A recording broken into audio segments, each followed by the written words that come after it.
E a pandemia do novo coronavírus, gente, afetou aluguéis dos imóveis. Tem muita gente que não está conseguindo pagar as mensalidades. E o que fazer diante dessa crise?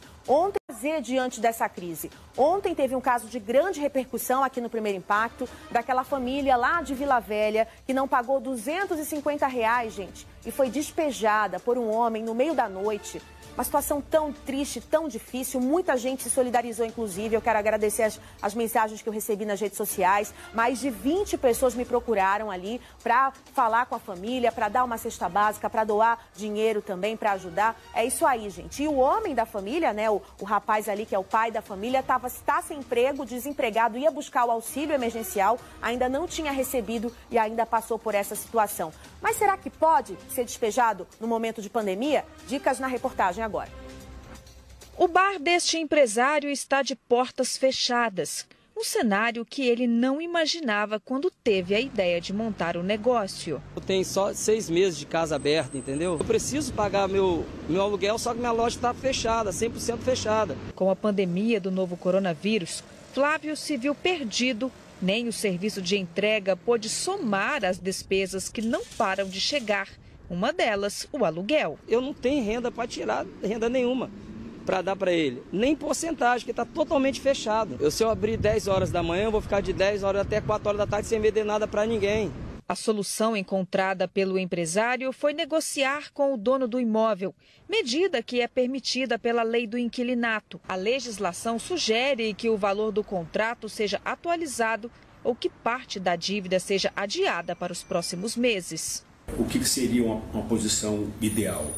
Locador e locatário sentar e negociar o aluguel. As corretoras de imóveis aqui do estado receberam cerca de 5.000 solicitações de redução e isenção de aluguéis do mês passado. 70% desses pedidos são de estabelecimentos comerciais que estão fechados por conta das restrições de funcionamento do comércio.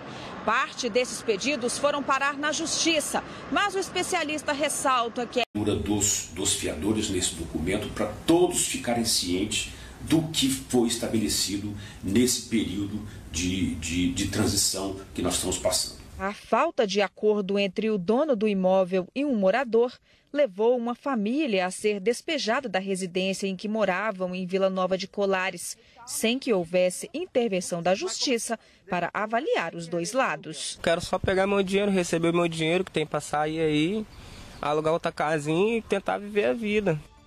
É isso aí. A gente vai falar com um especialista agora de direito do consumidor, o Victor Serri. Victor, bom dia, está ao vivo por Skype com a gente, né? Victor, o que a gente pode fazer? Por exemplo, eu sou uma inquilina, não consigo pagar meu aluguel esse mês, e aí, dá para negociar, mas se eu não tiver dinheiro nenhum, eu posso negociar essa dívida por vários meses depois? Quais as saídas? Bom dia. Bom dia, Márcia Dantas, é um prazer estar aí com vocês no Primeiro Impacto, no SBT. Olha, tudo encaminha para essa circunstância que foi bem pontuada aí na matéria de vocês. A composição, o acordo, o meio termo, sempre vai ser o melhor caminho nesse momento, sobretudo para evitar situações absolutistas como essa que vocês noticiaram ontem, de infelizmente deixar uma família à deriva.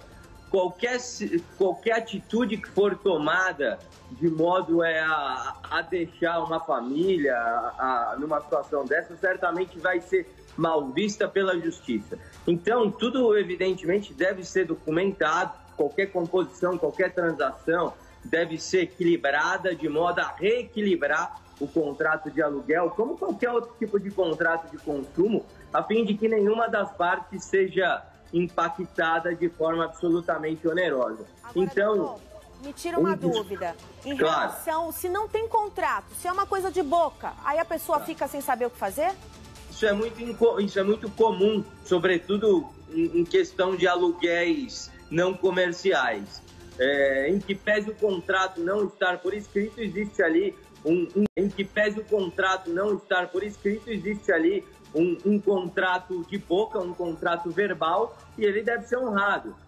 A pessoa tem meios a reclamar disso, tem órgãos fiscalizadores, tem os juizados especiais cíveis, que vão estar aptos a poder instruir o cidadão para que ele não seja submetido a uma situação de oportunismo ou vexatória.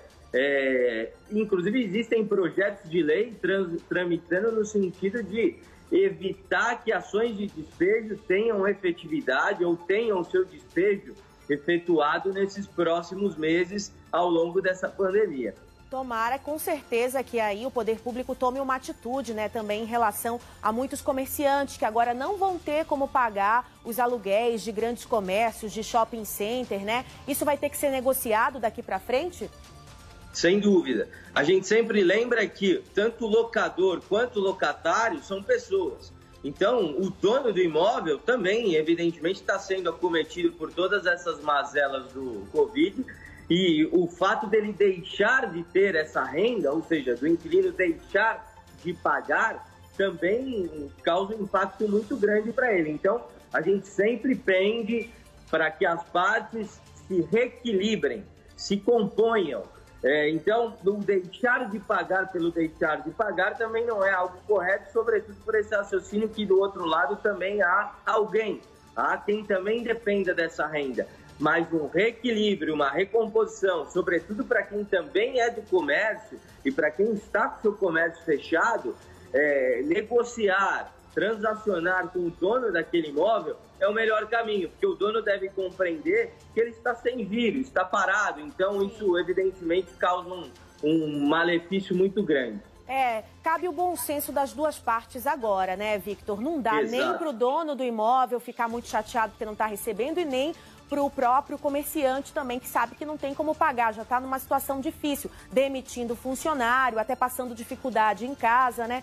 Realmente a gente pede aí o bom senso de ambas as partes. Obrigada, Victor, pelas informações. Eu que agradeço. Um prazer. Agora 8h14, olha, 5...